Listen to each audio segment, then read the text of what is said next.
So class first year, this is statutory corporations, right? The second part, उससे पहले आपने पढ़ा डिपार्टमेंटल अंडरटेकिंग्स को, और ये हैं statutory corporations, you can say public corporation और ऑल्सो, राइट? मीन्स गवर्नमेंट की ये वो पार्ट है जो किसी पर्टिकुलर लॉ के अकॉर्डेंस पे बनाया जाता है, ठीक है? तो इसके जो मीनिंग है उसको देखना शुरू करते हैं। These are public enterprises brought into existence by special act of parliament, ठीक है?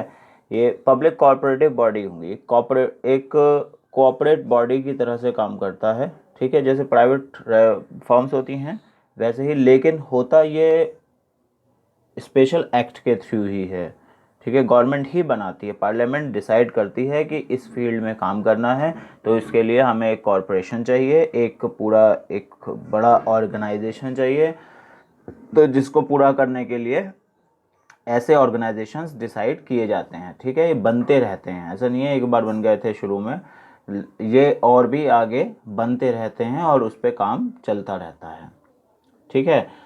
कई बार ये भी होता है, जैसे कि आपने देखा होगा किसी रिवर को डेवलप करने के लिए ही कोई कॉरपोरेशन अगर गवर्नमेंट बना देती है, ठीक है, उसका मल्टीनेशनल प्रोजेक्ट बनता है, ठीक, जो मल्टीपर्पज़ प्रोजेक्ट होते हैं, ठीक है, तो वो भी जो हैं क्या होते हैं, पब्लिक कॉरपोरेशंस होते हैं, है ना? दामोदर वैली कॉरपोरेशन आपने सुना होगा, ठीक, और भी हैं बहुत सारे, जैसे फूड कॉरपोरेशन ऑफ इंडिया है, एफसीआई। पूरे इंडिया में जो एफडीआई, जो पीडीएफ है, आपने पीडीएफ के बारे में क्लास 9th में पढ़ा था, पॉवर्टी चैप्टर में, पीडीएफ पब्लिक डिस्ट्रीब्यूशन सिस्टम, उसमें वो फार्मर्स हैं उनसे फूड ग्रेन, जो ग्रेन्स है, सीरियल्स हैं, उनको परचेस करना, फिर उनको स्टोर रखना और उसको राशन शॉप्स तक भेजना, ये सारा काम जो है कौन करता है? एफसीआई करता है। तो किसी एक डिपार्टमेंट की ज़रूरत पड़ी होगी ना कि लोगों तक कैसे पहुंचाया जाए सस्ते से सस्ता अनाज, तो उसके लिए एक एक्ट पास हुआ होगा पार्लियामेंट में, तो फिर उसके बाद एफसीआई बना होगा। ऐसे ही बहुत सारे और भी डिपार्टमेंट्स काम करते हैं, ठीक है? The act defines it's power and functions, ये एक्ट ही पावर और फंक्शंस को डिसाइड करता है, रूल एंड रेगुलेशन को डिसाइड करता है, गवर्निंग इट्स एम्प्लॉयज़, उसमें कौन से एम्प्लॉय होंगे ये भी डिसाइड करता है, और गवर्नमेंट डिपार्टमेंट के साथ रिलेशन को भी डिसाइड करता है, ठीक है? जैसे अभी एफसीआई की बात कर रहे थे, तो एफसीआई का डायरेक्ट लिंक किससे होगा? Ministry of consumer affairs, food and public distribution से, ठीक है? ये एक मिनिस्ट्री है, ministry of consumer affairs, food and public distribution. तो उसने एक कॉरपोरेशन तैयार किया जिसका नाम रखा FCI, food corporation of India. वो इस फील्ड में काम करता है कि जो फार्मर्स हैं उनसे सीरियल्स को परचेस किया जाए, उनसे अनाज परचेस किया जाए, और उसके बाद उसे स्टोर रखा जाए। डिस्ट्रिक्ट टू डिस्ट्रिक्ट इसके डिपोज बने हुए हैं, ठीक है? स्टोर रखा जाए, और स्टोर के बाद जब भी कंट्री को ज़रूरत हो, एक तो किसी कैलमिटी की वजह से, कोई डिज़ास्टर हो गया उसकी वजह से, या जैसे अभी आप देख रहे हैं कोरोना हो रहा है, फ्री जो है वो गेहूं, चावल और कुछ चीज़ें जो हैं स्टेट गवर्नमेंट्स अलग अलग तरीके से दिलवा रही हैं, और तो एफसीआई ही इसमें हेल्प कर रहा है उनके पास अपना स्टोरेज भी होता है, और एफसीआई भी डायरेक्ट जो है पीडीएस, जो पब्लिक डिस्ट्रीब्यूशन सिस्टम है पीडीएस, उसके थ्रू लोगों तक फ्री अनाज पहुंचाने की कोशिश कर रहा है। 3 महीने के लिए बोला है ना कि फ्री मिलेगा, मीन्स उसमें पैसे नहीं लिए जा रहे हैं, राशन होल्डर्स जो भी हैं उनको पर यूनिट के अकॉर्डेंस में मिल रहा है। तो ये स्पेशल काम हो गया एक, है ना? ऐसी किसी कंडीशन में अगर पब्लिक को चाहिए तो एफसीआई उनको उन तक अनाज पहुंचा सकता है, ठीक है? तो ये इस तरह से काम करते हैं। आरबीआई है, जैसे पूरा एक आरबीआई भी जो है वो पब्लिक कॉरपोरेशन है, ठीक? कंट्री की करेंसी और यहाँ पर होने वाले बैंकिंग सिस्टम को रेगुलेट करने के लिए एक कॉरपोरेशन चाहिए था, तो गवर्नमेंट ने क्या किया, पार्लियामेंट ने एक आरबीआई मीन्स एक ऐसी बॉडी तैयार की जो इन सारी बैंकिंग सिस्टम्स को कंट्रोल करेगा, ठीक है? इसमें एसबीआई एक और अलग है, एसबीआई और जो है फादर ऑफ द बैंक कहा जाता है। जैसे मतलब एक तरह गार्जियन ऑफ द बैंक कहा जाता है, ठीक है। तो ये दोनों काम करते हैं, आरबीआई और SBI, reserve bank of India और स्टेट बैंक ऑफ इंडिया। उसके खुद के ब्रांचेस भी हैं, कमर्शियल और जो डोमेस्टिक ब्रांचेस भी हैं, ठीक है। और एग्रीकल्चरस ब्रांचेस भी हैं इसकी सीबी एसबीआई की। तो आरबीआई इनके फादर की तरह काम करता है, वो गार्जियन की तरह काम करता है, ठीक है। इस तरह से काम चलता रहता है। तो गवर्नमेंट को जब भी ज़रूरत पड़ती है तो ऐसे जो है वो एक्ट पास करती है और एक कॉरपोरेशन को तैयार करवा लेती है, और करवा भी लिए हैं, मीन्स टाइम टू टाइम आपने देखा होगा ये बनते चले गए हैं, ठीक। आगे देखिए, this is a corporate body created by legislature with defined power and functions and is financially independent with a clear control over a specified area और a particular type of commercial activity, ठीक है। Legislature से बनता ही है, और ये सबसे बड़ी बात जो है वो फाइनेंशियली इंडिपेंडेंट होता है, अपने डिसीजंस फाइनेंशियली लेने के लिए वो काम कर सकता है continue, right. And it is corporate person and has the capacity of acting in its own name, अपने नाम से काम कर सकता है, और therefore have the power of government and considerable amount of operating flexibility of private enterprises, ठीक है। जैसे प्राइवेट इंटरप्राइजेस काम करती हैं वैसे ही फ्लेक्सिबिलिटी मतलब के साथ ये काम कर सकता है। ऐसी बॉडीज़ को फ्री किया गया है क्योंकि इनसे बहुत ग्राउंड लेवल के काम कराने होते हैं, राइट। अब एग्जांपल्स देखिए, ये कुछ लिखे थे यहाँ पे, LIC, SBI, CBI, वो RBI, ONGC, और ये एक लिस्ट है, इसको आप देख सकते हैं, जिसके बाद अभी हम कर रहे थे। Food corporation of India, ministry of consumer affairs, food and public distribution होता से कनेक्टेड होती है।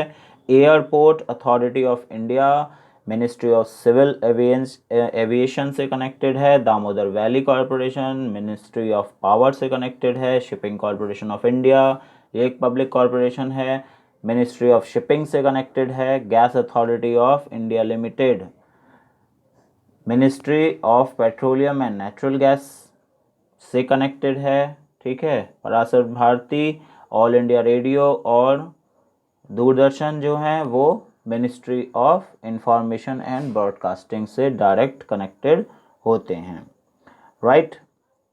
तो ये इस तरह से काम करते हैं, इनके तरह जो जहाँ जहाँ ज़रूरत होती है, जिस डिपार्टमेंट में, जिस मिनिस्ट्री में, वो मिनिस्ट्री अपने लिए ऐसा एक पब्लिक कॉरपोरेशन तैयार कर लेती है, और वो मिनिस्ट्री के एवज पे, मिनिस्ट्री के अंडर में, उसके रूल एंड रेगुलेशन में काम करना शुरू कर देता है, ठीक है। लेकिन एक एक्ट पास हो जाने के बाद ही, पार्लियामेंट में एक्ट पास होगा कि ये मिनिस्ट्री इस डिपार्टमेंट को ऑर्गेनाइज करने वाली है, और ऑर्गेनाइज करने के बाद इससे वर्क होगा, ठीक है।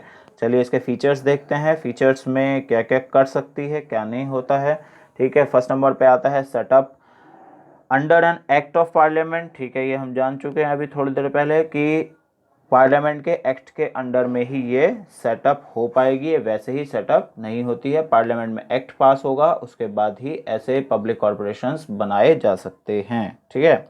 Government has the ultimate financial responsibility, government की ही अल्टीमेट फाइनेंशियल रिस्पॉन्सिबिलिटी होती है। अगर इसकी क्रेडिबिलिटी या जो अगर आप देखिए कि इसके जो डेप्ट्स हैं वो इंक्रीज हो जाते हैं तो गवर्नमेंट उसके लिए सीधे ही रिस्पॉन्सिबल होगी, ठीक है। Can sue and be sued, case किया जा सकता है और ये कर भी सकती है क्योंकि ये अपने नाम से काम करती है। अभी इसके बारे में आपसे बात हुई थी, है ना।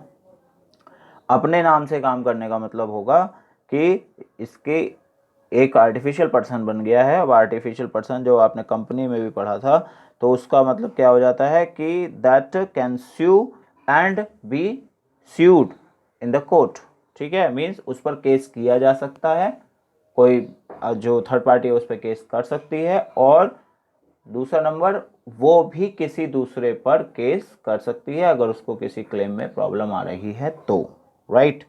इंडिपेंडेंटली फाइनेंस्ड होते हैं नंबर 4 पे। इंडिपेंडेंटली फाइनेंस्ड मतलब कि ये अपने पैसे के लिए खुद जिम्मेदार होंगे, इनके पास जो इनकम्स आएंगी, इनके जो एक्सपेंडिचर्स होंगे, जो रेवेन्यूज़ होंगे, उसके लिए ये डिसीजन लेने के लिए फ्री होंगे, इस पैसे का क्या करना है, कहाँ स्टोर करना है, या कहाँ इन्वेस्ट करना है और कितने का एक्सपेंडिचर आप ये किस तरह से बियर करेंगे, वो सभी डिसीजंस जो हैं इनके पास खुद के होते हैं, उसमें कोई और इंटरफेयर नहीं करता है। Right. Next number, not concern with the central budget of the government, government का बजट इनको नहीं मिलता है। ठीक है, जैसा आपने ऊपर देखा था, डिपार्टमेंटल अंडरटेकिंग के पास पैसा जब आता है वो बजट के थ्रू आएगा। ठीक है, बजट पास होगा, बजट में जितने भी अमाउंट उनके लिए डिसाइड किया जाएगा तो वो उनको मिलता है। ठीक है, डिपार्टमेंटल अंडरटेकिंग जैसे Indian post, Indian railway, Indian ordnance factory जो डिफेंस के लिए काम करती है डिफेंस मिनिस्ट्री के अंदर, और Indian post payment bank, post payment bank जो है वो department of post and ministry of communication के लिए काम करते हैं, मतलब ये डिपार्टमेंटल अंडरटेकिंग्स हैं। तो ये बजट पास होगा, इनके लिए पास होता है। इनमें से अलग अलग जो डिपार्टमेंट्स हैं उनको कुछ कुछ पैसा मिलता है जिससे ये आगे सर्विस प्रोवाइड करवा पाते हैं। लेकिन यहाँ जो पब्लिक कॉरपोरेशंस की बात अब चल रही है, पब्लिक कॉरपोरेशंस का बजट से कोई मतलब नहीं है। ठीक है, जो इंडियन बजट होगा उसमें इनकी हिस्सेदारी ऐसे नहीं होती क्योंकि ये खुद ही कमाई करती हैं। जब ऊपर आपने पढ़ा कि इंडिपेंडेंटली फाइनेंस्ड हैं, अपने आप से ही स्वतंत्रता पूर्वक में अपने आप से ही जो है फाइनेंस्ड हैं, तो अब बजट से क्या मतलब, इनका कोई मतलब नहीं है। बजट पास होगा तो बजट में इनका कोई शेयर नहीं होता है, इनको नहीं मिलेगा। ठीक है, ये अपने आप ही खर्च करेंगे और अपने आप ही कमाएंगे। ठीक, जिस कैपिटल के थ्रू ये बनाए गए होंगे स्टार्टिंग में, वो मिनिस्ट्री उसके लिए रिस्पॉन्सिबल होगी। ठीक, क्योंकि पैसा तो लगा ही होगा ना ये सेटअप लगाने में पूरा इतना बड़ा।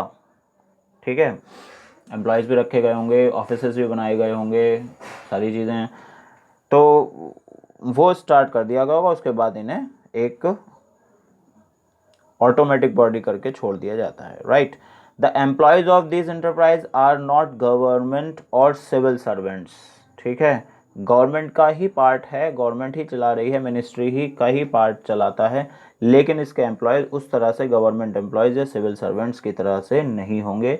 मीन्स डायरेक्टली जो अपॉइंटेड बाय गवर्नमेंट नहीं होंगे।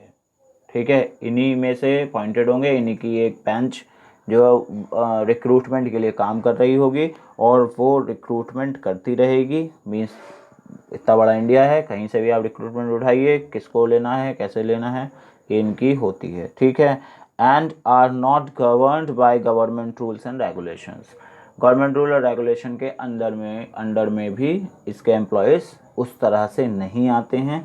ठीक है, means employees of such corporation are not government servants. Directly आप उन्हें गवर्नमेंट सर्वेंट नहीं कहते, उस डिपार्टमेंट का सर्वेंट कहते हैं। ठीक है, इसमें थोड़ा सा ज़रा वो है कन्फ्यूज़न सा। ठीक, क्योंकि जितने भी टर्म और कंडीशंस जितने भी हैं उनके एम्प्लॉयमेंट की, वो गवर्नमेंट से कवर नहीं होती। ये जिस रेस्पेक्टिव एक्ट के थ्रू अपॉइंट हुए हैं या जो डिपार्टमेंट के अंदर हुए हैं, वो खुद ही अपने एम्प्लॉयज़ के लिए रिस्पॉन्सिबल होगी। ठीक है, इज इट डन? तो ये फीचर्स थे इसके। ठीक है, 6 फीचर्स हैं और इनको आप इस तरह से कैरी करिए। ठीक है, नेक्स्ट टाइम पे इसके मेरिट्स और डिमेरिट्स के बारे में बात करेंगे कि किस तरह से क्या क्या अच्छाइयाँ स्ट्रेटरी में और लिमिटेशंस आ जाती हैं, कहाँ कहाँ काम करना आसान है, कहाँ पर मुश्किल आ जाती है, तो उसके बारे में बात करेंगे। अभी आई होप कि आपको समझ में आया होगा और आप इसको नोट डाउन कर लें। Thank you very much.